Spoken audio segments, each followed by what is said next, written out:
Hola, Hola, ¿funcionó? sí, por fin. Les contamos a todos que lo que pensábamos hacer era unirnos por el tuyo, pero no pudimos y Así nos es. unimos por acá. Así que, Sí, tengo un bloqueo temporal. Bueno, hace una semana atrás estuve haciendo algunos comentarios que de repente aviso algún valor de un medicamento y me bloquean. Y ahora que quería iniciar bueno, el live, sí, sí. oh, Así que por eso es que no compartimos mucho los precios por Instagram, porque a la más mínima oportunidad me bloquean y ahora no me dejaron iniciar el live, pero por lo menos así nos resulta. oh, el control que tiene esta cosa, qué terrible. Oye, sé que fue cuestión de segundos. En segundos me bloquearon. Pero bueno, lo logramos. Aquí estamos, Aquí así estamos. es. Oye, que Bueno, entretenía iba, la invitación a conversar esto, ¿ah? Porque sí, está súper en boga, yo creo que es uno de los tópicos un poco medio de moda, por lo menos en lo que a mí respecta. sí, claro. Bueno, tú como nutrióloga debes tener un abanico pero impresionante de temas a conversar, pero en esta ocasión nosotros quisimos como enfocarnos más al tema de diabetes y los nuevos fármacos que se están utilizando para el tratamiento de la obesidad. Ujú, sí. No nos hicimos las presentaciones, pero bueno, Sí. estaba en la invitación inicial. Yo soy Ivonne Bartz, químico farmacéutico, directora técnica de Farmacia Bosque, y tú, que en este caso ahora no sé quién es la invitada de quién, pero Cristina Saldía, nutrióloga y experta en todos estos temas que vamos a conversar ahora. Ujú, sí. Antes de comenzar a hablar de los medicamentos y tratamientos, creo que es importante hacerle un acercamiento a quienes nos están viendo para que primero saber cuáles son las señales de alerta para consultar con un nutriólogo si piensan o tienen la duda que puedo o no tener diabetes. Mm. A ver, en general lo que hacemos los nutriólogos es casi que evitar que ojalá lleguemos a la diabetes, eso es lo primero. Ah, claro. Dentro de lo segundo, así como cuando ya tenemos algunos síntomas, los clásicos descritos en diagnóstico, es una diabetes descompensada, que tenga sensación de mucha sed, que tenga muchos deseos de ir al baño, de hacer pipí, que además tenga unas ganas gigantes de comer, comer, comer muchos hidratos de carbono, y junto a eso una baja de peso. En algunos pacientes se puede sumar algún aliento como cetóxico, que es como un olor a manzana. Pero eso es cuando ya, digamos que de alguna forma para nosotros es un fracaso, porque llegar a diagnosticar con ese nivel de descompensación a una persona significa que han pasado varios años sometido ese cuerpo a tanto glicemias altas como insulinas y otras sustancias malas para el organismo. Eh, Así que no esperar, ojalá, los signos de alarma, así como lo mismo en la hipertensión, no esperar a tener síntomas para poder hacer diagnóstico. Y en ese contexto es que caen dentro de ello, ojalá que todos los pacientes puedan hacer, todas las personas vayan una vez al año a hacer estos controles periódicos para poder medir su glicemia. ¿Ya? Al medir la glicemia van a poder tener valores que los que hacen una sospecha o los que hacen el diagnóstico. Entonces, dentro de la sospecha voy a tener, o lo normal es entre 70 y 100 y 99 en ayuna, y cuando estoy entre 100 y 124, 125, estoy frente a una sospecha de una diabetes. Sobre 126, mayor o igual a ese valor, entonces voy a poder yo tener que confirmarlo como médico con otra segunda patita de nuevo, sin tener que hacer prueba de poscarga, solamente una glicemia en ayuno y ver si nuevamente sale igual de elevado. Si es así, ya puedo poner el diagnóstico y el timbre al paciente de que tenemos una diabetes. ¿Ya? Todo esto tiene que ser en exámenes de sangre, venoso. Ujú. No aplica a los que son hemoglucotes, aunque a veces uno hace la salvedad dependiendo de, por ejemplo, si son 200 niveles más altos. Vale, ya. Eh, con eso principalmente. Algunos Eso, atisbos de la prediabetes, por ejemplo, también podría ser que encontráramos. Y ahí están la acantosis nírica, que es que se ponga el cuellito, todas las pliegues que se pongan más oscurecidos, así como estos típicos cordoncitos de carne que salen, que se llaman acrocordones. eso no lo había escuchado. ¿Cómo es? Acrocordones, Acrocordones. sí, Ya, así es. ya. Entonces ahí tenemos como cuándo consultar y cuál es el diagnóstico ya de diabetes propiamente tal. Ahora, Ujú, con el otro punto que íbamos a hablar, que es el sobrepeso. O sea, ujú. ¿cuándo consultar a una nutricionista? ¿Cuándo consultar a un nutriólogo? yo me refiero a cuando estamos con exceso de peso, porque ya también hay personas que van con bajo peso, pero cuando estamos con sobrepeso, en qué momento uno ya tiene que preocuparse e ir al especialista? Mm, A ver, en general, dentro de este contexto, como salud de todas las tallas, debiera cualquier persona, independiente de su peso, tener que hacerse un chequeo, ¿ya? Eso de primero. Lo segundo es que efectivamente hay personas que pueden tener antecedentes familiares, por ejemplo, en conjunto con alguno de estos hallazgos, entonces ahí el peso podría llegar a ser algún tipo de problemática. Eh, el panículo adiposo visceral, a diferencia de otros panículos adiposos que tenemos como los que están entre medio de las vísceras, son los que más nos pueden complicar en términos de resistencia a la insulina y promover mayores índices de diabetes y efectos cardiovasculares malos, infarto, accidentes cerebrovasculares. Entonces yo diría que cuando una persona está con algún exceso de peso y además tiene todos estos factores de riesgo. En los exámenes también salió con alguna alteración metabólica. Entonces, no es menor tener que ir y medir cuánto es esa grasita que hay, de qué tipo es, y ver si es que la podemos enfrentar y abordar de alguna manera, ¿ya? Para lograr una baja de peso. Por otro lado, a veces las intervenciones más sencillas es partir con la nutricionista, tratar de ver si es que nuestra alimentación es normal, es saludable, está acorde, y ahí podría ser. Lamentablemente el sistema de salud no nos permite tener que ingresar de inmediato a una nutricionista, necesitan generalmente una interconsulta para que sea reembolsado. Eso es un poco una crítica pequeña. Mira, aprovechando lo que estábamos hablando con respecto al diagnóstico de obesidad o diabetes mellitus, algunas de las personas que se unieron preguntaron por la resistencia a la insulina. Uh-huh. Sí, ahí tenemos en los diagnósticos, tenemos dos teams, dos equipos, dos fanáticos, dos fanáticas. Así como con lo de la U, están los que dirían que se puede diagnosticar solamente con parámetros de laboratorio y con eso yo poder hacer un tratamiento, ¿ya? Insulina en ayuna, glicemia en ayuna, OMA, que es un cálculo, o también usar estas pruebas de poscarga, prueba de azúcar, glicemia, insulina en ayuna, y después una poscarga con glicemia, con azúcar, y las 2 horas volver a medir. Ambas cosas.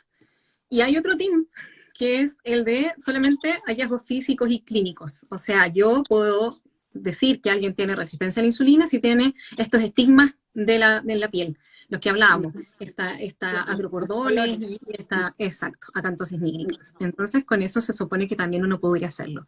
Y hay otros que consideran que ambos están en esa vía. Es criterio, la verdad, que del médico no hay un criterio, un consenso mundial que haga o que diga con cuál uno tratar y cuál no. Entonces, a veces una conversación entre el médico y su paciente. Diría que eso es un poquito más personalizado. Ya. Ahora, voy a hacer una aseveración pensando que es así, pero no. Pero yo imagino que cuando una persona llega con obesidad o con diabetes o resistencia a la insulina, las primeras opciones son alguna dieta, me refiero no a dieta de dejar de comer, sino que ordenar, digamos, la alimentación y el ejercicio. Y me imagino que cuando esas dos no resultan, se pasa a los medicamentos. No sé si es así. Sí, así se trata de hacer. En general, todos, yo diría que la gran mayoría de los que, por lo menos el sesgo que me llega a mí, es que la gran mayoría ya ha pasado por y todo órdenes, pero en general todos tendemos a, si tenemos alguna de estas alteraciones, empezar a comer mejor, a organizar nuestros horarios, los contenidos de estas comidas, mejorarlo. Y luego, después de eso, si es que no logramos mejorar, si son parámetros clínicos o si son de laboratorio, entonces uno puede pasar a otra escala. Y ahí una herramienta podría ser los fármacos. Efectivamente, cambios de estilo de vida, entonces, dieta, actividad física, que finalmente después ya uno puede determinar si usa o no algún medicamento. O sea que en general las personas cuando llegan allá a consulta ya han pasado por esto y ya es como que el camino que viene es Y ya casi la mayoría de las veces, por lo menos en mi caso, ya han tomado, ya han hecho el camino por nutricionista, ellos han iniciado actividad física, han tratado de hacer los cambios por su cuenta y aún así han persistido en esto. O por su médico tratante, a veces son médicos que nos derivan de otras especialidades. Claro. Bueno, ya que estamos ya comenzando a hablar del tema de los medicamentos, bueno, la diabetes es una patología GES. Además, sí. Está El súper... GES, o sea, las personas tienen garantizada la atención médica y los medicamentos para el tratamiento de la diabetes. Exacto, Ahora, exacto. yo ya me alejé un poquito de la parte pública, yo ya no recuerdo, no tengo certeza cuáles son todos los medicamentos que están incluidos, pero sé que están las insulinas, Ujú, que es ya como para los diabéticos tipo 1, y la ujú, metformina, que es como la más clásica, mm, dentro de los primeros antihiperglicemiantes, pero ahora ha aparecido una gran variedad de fármacos orales para el tratamiento de la diabetes.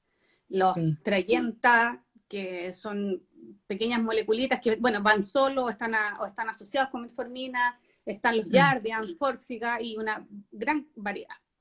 Y por otra ujú, parte están los medicamentos que son inyectables, ujú. eh, que también se pueden utilizar para uno o para otro.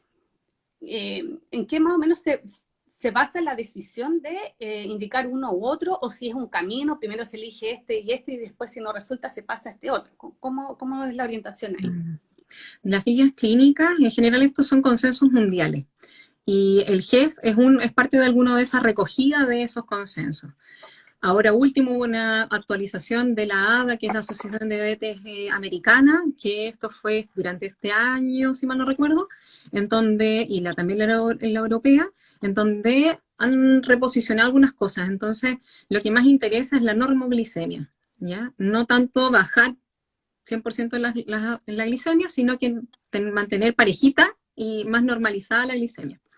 Y esto lo digo porque a veces algunos medicamentos, como el que tú nombraste, la insulina o la glibenclamida, que están en las canastas del GES en atención primaria todavía, ellos son más hipoglicemiantes, tienden a normalizar o bajar las glicemias, pero teniendo a veces hipoglicemia en los pacientes y en pacientes añosos que tienen mayor fragilidad, entonces eso es un poco más complejo. Eh, Así que se toma en cuenta ese tipo de cosas para la decisión.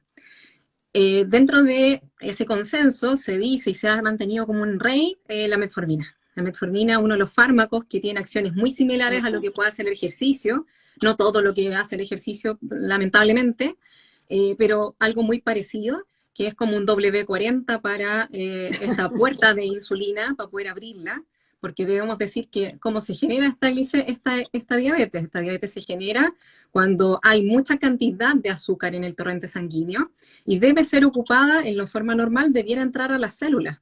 Y estas células tienen unas compuertas que necesitan una llave para poder abrirse y por lo tanto entrar ese azúcar del torrente sanguíneo a la célula y nutrirla. Entonces, cuando tenemos una diabetes, tenemos una gran cantidad de glucosa sin poder entrar por esta compuerta. Y a veces este W40 lo que hace es aceitar un poquito esta puerta y hacer que la insulina que producimos nosotros en forma normal pueda funcionar y dejar entrar esta glucosa. Entonces, efectivamente el ejercicio hace eso y otras cosas más. Por eso sigue siendo la reina sin tener tantos efectos secundarios. Uh-huh. Respecto al peso, puede ser un poco controversial. Hay pacientes o hay médicos, yo diría, que lo han utilizado con el fin de baja de peso, pero no es algo que uno puede prometer a los pacientes que va a producir. ¿Ya? Tengo chances, hay pacientes que sí se normalizan la resistencia a la insulina que tienen o la diabetes y pueden normalizar sus niveles de peso y de grasita visceral y otros que no. La verdad es que no les produce ninguna cosa. Ya. O sea, siempre el ejercicio va a ser bueno, pero con respecto a la mantención de los niveles de glicemia, la metformina sigue siendo la queen. Sí. Yo lo veo también en la farmacia, o sea, sigue siendo el medicamento para la diabetes que más se vende. Uh-huh. Pero últimamente yo tengo aquí algunas cajitas. Estos, que no sé si Esos. se ven, Nicolás. Jardian. Este medicamento, sí. No sé si te pinca que los veamos viendo y Ya, los descuartizamos. Ah, ya. Bueno, ya. espérate, que tengo las dos opciones, el Jardian solito y el Jardian Duo. Yo creo que ya hablamos de metformina. Efectivamente pueden Sí, venir combinados. Estos nuevos vienen claro. combinados con alguna otra cosa. Entonces, por ejemplo, Jardians, ahí también está el Forxiga, son un tipo de molécula que lo que van a hacer es ir a bloquear. Nosotros en general, nuestro riñón tiene una función de filtrado, ¿cierto? Vamos a partir por ahí. Uh-huh. Una función de filtrado en donde sale la cantidad de orina, pero una vez que filtra a través de unas mallas que tiene, la sangre tiene que pasar por esta malla y por lo tanto sale un líquido, y este líquido igual no es caliente, lleva glucosa. Entonces, a lo largo de los túbulos, se va a volver a recapturar porque el cuerpo es súper eficiente, no va a perder esto. Que no se pierda nada. No se pierde nada. Entonces, ¿qué pasa? En pacientes diabéticos efectivamente se va a perder más, porque el cuerpo abre las compuertas y dice, ya no necesito tanto, así que vaya, para afuera azúcar por la orina. Sin embargo, estos tipos de fármacos lo que hacen en condiciones normales de normoglicemia es que igual producen una salida normal de que este recapturador no esté funcionando. Entonces sale orina con azúcar teniendo glicemias normales. ¿Ya? Entonces se ha reportado en los estudios clínicos, de hecho uno lo ve en los pacientes, que también pueden lograr una baja de peso. No es tan grande, pero es una baja de peso y también tiene algo de beneficioso respecto a la hipertensión. Entonces logran también algún tipo de baja en la hipertensión.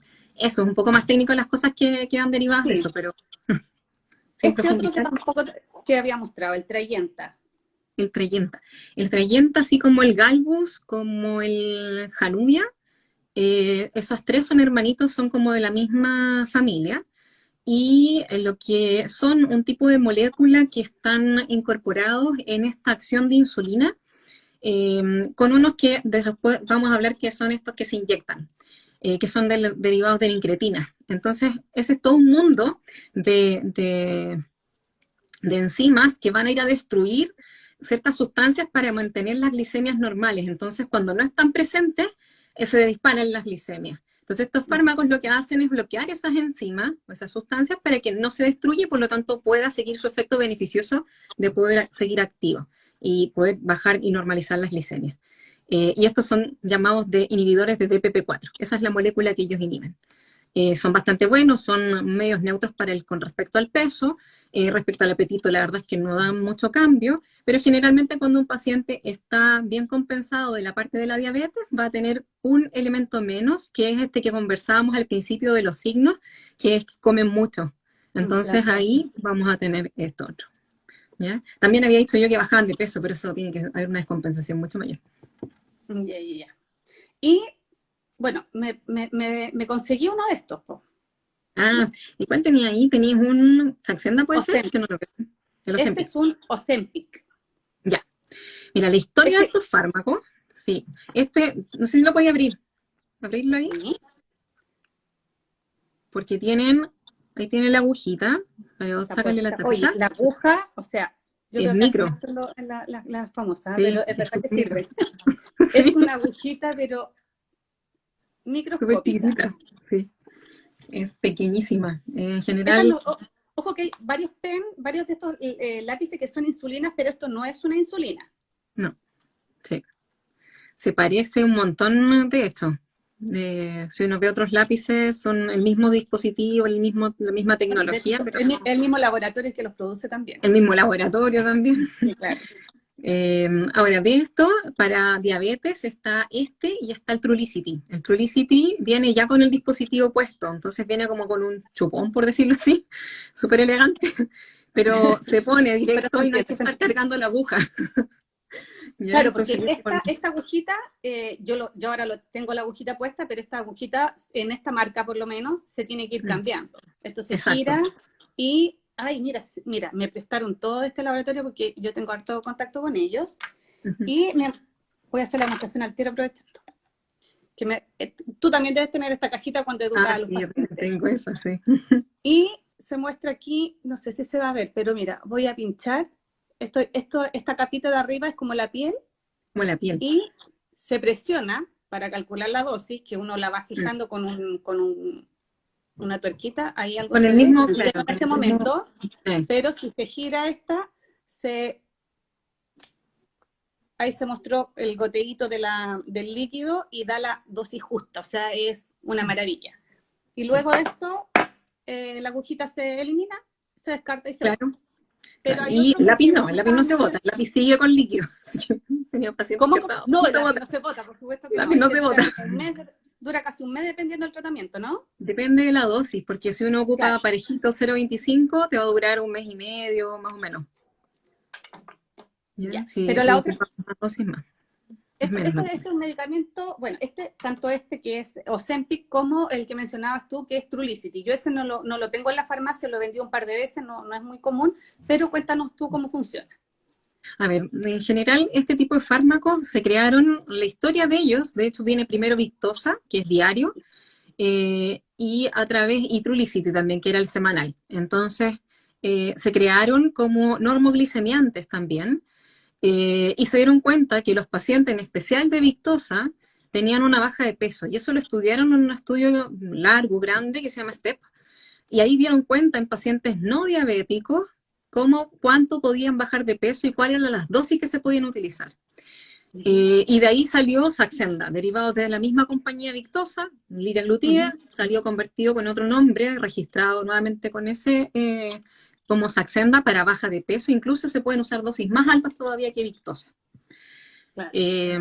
Lo que genera es como, a grandes rasgos, como también una mejor función de la insulina.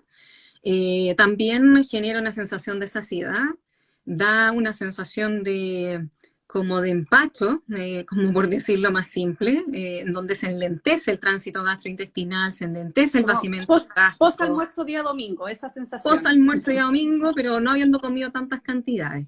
Y lo otro es que ejerce su acción también, esto se ha ido descubriendo así a poquito, a nivel de unos receptores del hipotálamo que controlan saciedad, ¿ya? Y algo del apetito. Esto, como lo que menciono, es de libro, es de lo que está descrito hasta ahora, pero no todas las personas tienen la misma reacción frente al medicamento. Entonces, hay pacientes que lamentablemente no podemos determinar muy bien por qué es que sienten más hambre o menos saciedad. Entonces ahí a veces nos quedamos cortos en esto. Pero dado, en general, esta es la descripción, ¿ya?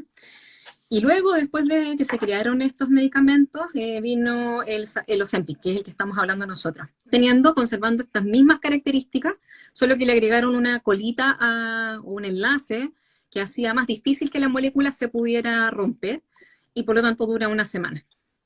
¿Por qué son inyectables? Porque a veces dicen, no, debe ser más fuerte, pero es porque no pudieron crearlo vía oral nomás, porque ganas no les faltaron.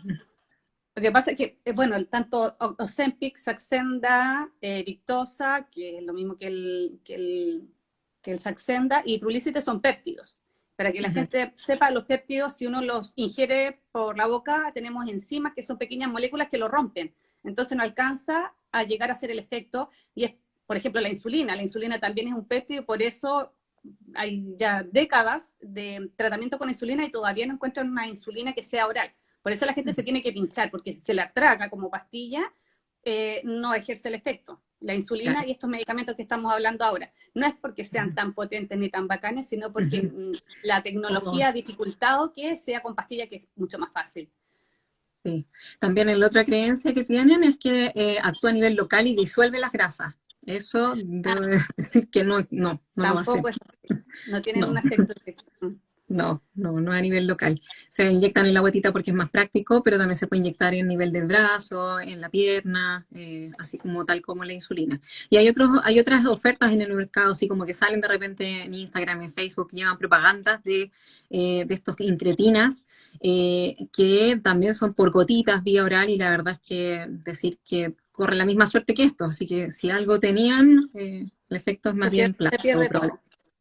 Sí, así. Ahora, estas son maravillas, pero tienen la desventaja del precio. Tiene efectos secundarios, sí. Como todo en la vida, tiene una cara B. Así cuando uno tiene... ¿Qué nos hace? Sí. A ver, en general, así como este efecto de mayor saciedad tiene el enlentecimiento gástrico, por lo tanto tengo más chance de tener más náuseas, vómitos, ¿ya?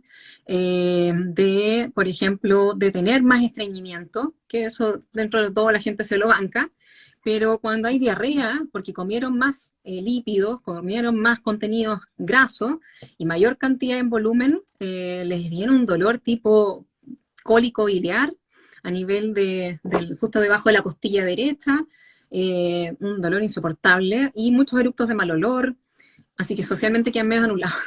Eso cuando llega a pasar. ¿ya? Entonces, cuando uno parte, en general, mis pacientes quedan con comunicarse conmigo, orden estricta más o menos de que me hagan un reporte a la semana para saber cómo van y ver que no han tenido estos efectos secundarios. Y hacemos exámenes en general para, uno, determinar que no tengamos comorbilidades de otras cosas.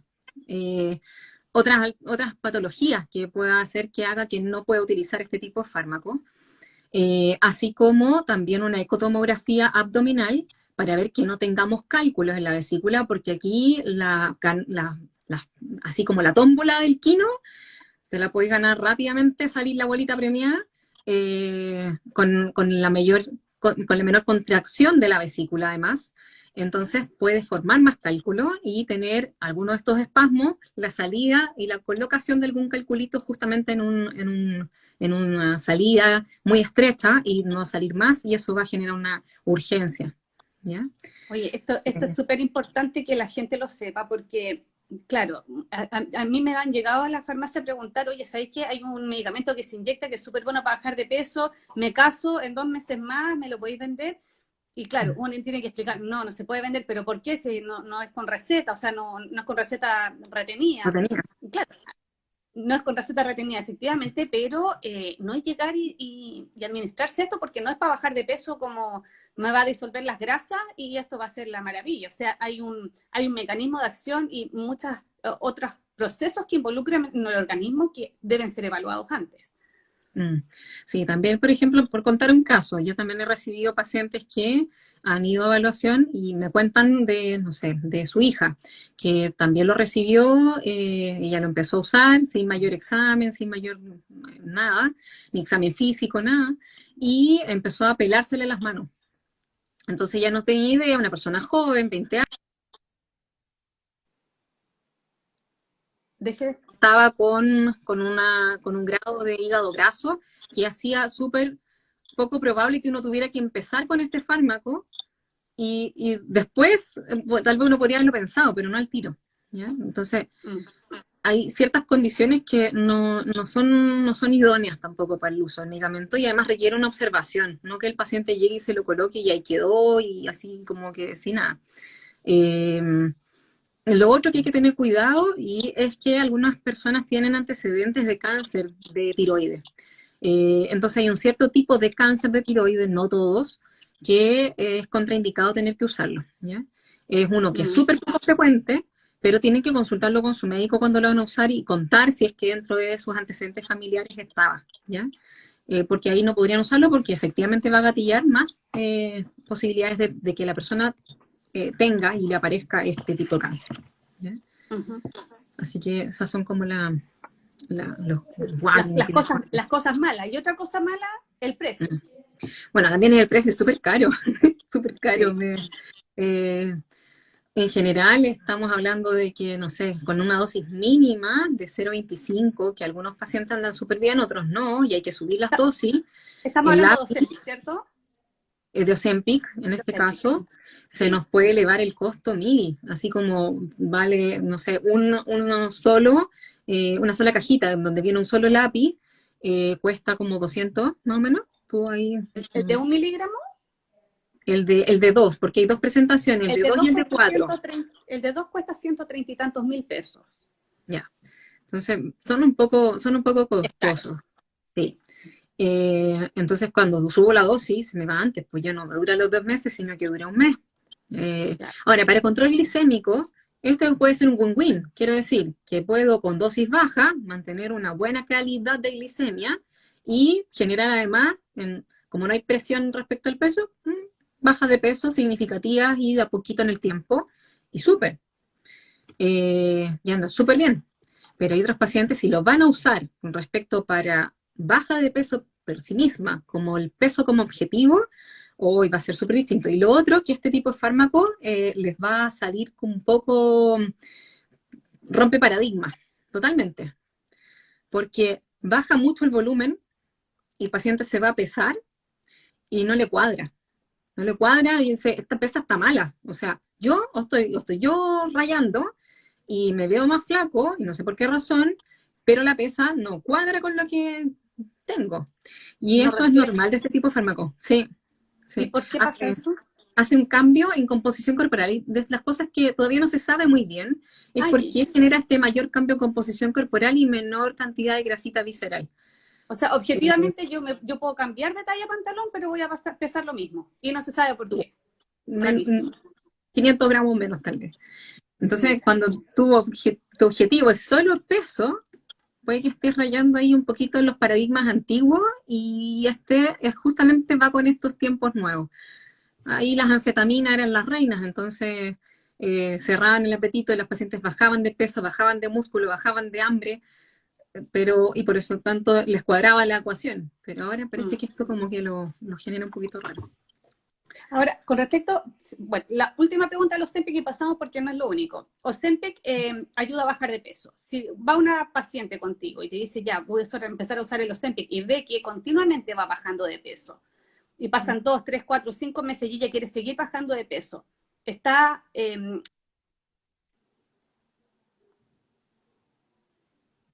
o yo lo puedo utilizar indefinidamente. Porque, En realidad, como para diabetes, están, porque ese es el registro que tiene Ozempic, sí, se pueden utilizar como indefinidamente, no tienen un tiempo en el cual uno pueda decir esto lo vamos a usar por ese periodo nomás.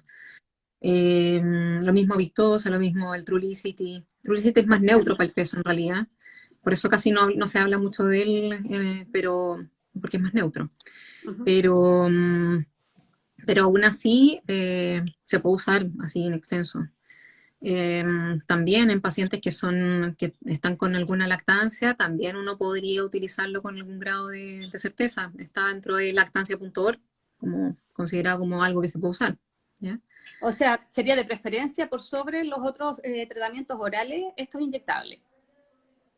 Depende, porque si es para bajar o mejorar las glicemias, tal vez primero partiríamos por los otros. ¿Ya? Pero si además de glicemia yo quiero mejorar el contexto del peso, tal vez una buena aliación entre metformina y esto podría andar bien. Alguien por Uh-huh. ahí preguntaba si se podía usar junto con insulina. Si el paciente no es insulino dependiente por diabetes mellitus tipo 1, se podría. Ya. ¿Ya? Ahí podría ser que se pudieran utilizar en combinación.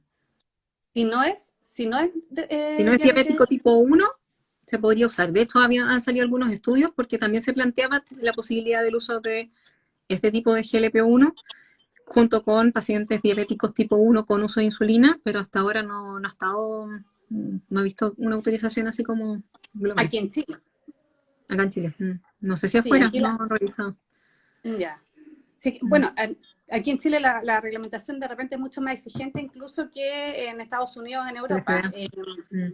Sí, me han comentado los de distintos laboratorios que hay productos que aquí están autorizados y no allá, o viceversa. De hecho, Galbus, que es otro de los medicamentos que se utiliza para el diabetes, no está autorizado en muchos países. Y aquí es uno de los medicamentos que también se vende harto. Se me olvidó tener uno aquí a mano para Mm. también mostrarlo. Sí. Cuéntame algo más. No sé si nos queda algo en el tintero que conversar o si alguien tiene algunas dudas. Creo Mm. que la hemos ido Habían varias resolviendo. duditas por ahí que han ido Ah, saliendo. mira, aquí hay una. Dice, yo soy operada de manga hace 2 años y 2 meses. ¿Podría optar a este medicamento solo para bajar los kilos que subí? Mira, una buena pregunta, porque la gran mayoría hay una tendencia de uso de este tipo de fármacos, porque haría algo muy similar a lo que genera en un inicio la manga gástrica, que es esta sensación de retardar el vaciamiento. Este vaciamiento gástrico está más chiquitito, menos disponible. Ahora, el gran problema, también no lo mencioné, es que puede producir mucho reflujo. Entonces, habría que evaluar si es que no tiene reflujo y para que no estemos ocasionando mayores problemas. ¿Ya? Ujú. Eh, Así que si es habitualmente los pacientes cuando los dejamos y lo indicamos en pacientes postbariátricos, recuerdan mucho las primeras semanas post cirugía, de esa sensación de saciedad, así como hasta aquí llegué. Así como que Suficiente, ya. sí, suficiente. Bueno, entonces, como el resumen con respecto a los tratamientos farmacológicos es que en general los medicamentos orales se utilizan más para el control de la diabetes y los que son inyectables como asociado al peso. Aunque hay Sí. algunos orales que también ayudan a bajar de peso, pero es que en mucho Ujú, menor proporción, digamos, ¿no? ujú, Y exacto. no automedicarse, por supuesto, siempre. Ojo con los efectos adversos. El Ozempic o cualquiera de estos inyectables debe ser indicado por el médico para hacer los controles que requiere antes, para descartar otras patologías que pudieran generar efectos adversos. Y no sé qué más, como Y para si es por agregar. el peso también, si es que el objetivo, además de la diabetes, la baja de peso, incorporar diagnóstico de otras patologías también, o sea, de por qué subió de peso, porque a veces son carencias nutricionales, pueden haber otras cosas. Y Claro, aunque lo usen y se lo inyecten, no puede que no pase nada. claro, claro. Ya, tengo lo último que voy a decir, pasar el dato comercial. Esto, no es comercial, pero sí la gente debe saber. Jardiance, de vías de 25, Trayenta y Forxiga están en convenio Senabast. Las personas pueden buscar en senabast.cl o en su farmacia local o la farmacia que quieran y pueden pedir estos medicamentos y están muchísimo más baratos. Solamente esos que mostré. Hay otros Jardiance que están asociados con metformina o el Trayenta que también está asociado. Esos no están en convenio, pero los 4 que le acabo de mostrar, más Galbus, en casi todas las presentaciones Galbus, están en convenio Senabast. Entonces, busquen porque es importante cualquier ahorro para el bolsillo. Y Sí, lo otro que... yo diría que en esto del GES, que igual es un buen punto, es un derecho del paciente, no es obligatorio, es su derecho, es deber del médico decirle sí, pero las canastas del ISAPRE no son tan completas, son iguales a las de FONASA. Claro, Y a veces los médicos usamos, o yo cuando estaba como GES también usaba algunos fármacos que después los retiraron las ISAPRES. Entonces, saber que existe la posibilidad de comprarlo más barato en cualquier parte por convenio Senabast, creo que es importante. es que eso es importante no solo por el ahorro, sino por la adherencia al tratamiento. Hay muchas Exacto. personas que dejan de comprar medicamentos porque no, es que me sale muy caro y mejor voy a volver al que me estaban dando antes, que era no sé, en general la clásica metformina, y en realidad los beneficios que tiene con estas otras terapias son súper importantes. Uh-huh. Y respecto a los lapicitos también, aprovecho a pasar, el Saxenda también tenemos convenio nosotros, 15% de descuento a las 2 primeras compras y de la tercera a la octava es 30% de descuento. O sea, es mucha plata la que se pueden ahorrar en farmacias que tengan convenio con estos fármacos. Uh-huh. No sé qué más. No sé, estaba viendo yo las preguntas, que alguien decía si la metformina era como el mejor. Es que esta pregunta pasó hace rato, yo no la había visto, sí, perdón. No. Pero preguntaba si era como el mejor o el más indicado. Yo diría que sí, si es que a menos que alguien tenga mucho efecto secundario, metformina, diarrea, intolerancia. Entonces a lo mejor ahí uno podría cambiar y algunas veces uno les propone el uso de otras cosas. Pero Pero en es general sí, por es buena, bonita, excelencia. barata. Sí, es El que buena, no bonita, puede faltar en barata. ninguna parte es la metformina. Sí. De todas maneras. Es como el losartano y el enalapril de los hipertensos. Digamos que hay Sí, muchas opciones, pero esos son los básicos, los clásicos sí, para así utilizar. es. Así que no sé, pues si de repente te llega alguna otra consulta, los mismos pacientes pueden que nos pidan que hablemos de otros temas, de repente yo podemos hablar de algún otro, Tenemos que hipertensión, hacer otro. otras cosas, Ahora, podríamos hacer una opción entretenida. Porque sí, además, debo decir que Livón sabe un montón, aparte de como es farmacéutica, es científica, además lleva el tema de la parte administrativa de la farmacia, entonces ella sabe N, entonces uno tiene una buena compañía acá para poder conversar. sí, gracias. Mira, el video tienes que dejarlo guardado para que no Sí. hagan las preguntas, porque la idea es que después lo revisen y no hagan consultas. Yo hice tiempo atrás, otro live y me hicieron altas consultas. Y que nos digan ahí de qué otro tema podemos hablar, suplementos o cuántas patologías relacionadas con la nutrición. Así es que quedan todos invitados a hacernos más preguntas si es que no quieren ahora, más adelante. Súper, sí, así que Un gusto, Cristina. un Muchas gusto. gracias por haberme Besitos, salvado saludos del a todos, tiempo. saludar a todos también. Chao, chao. Chaito, que estén muy bien y muchas gracias a todos por participar.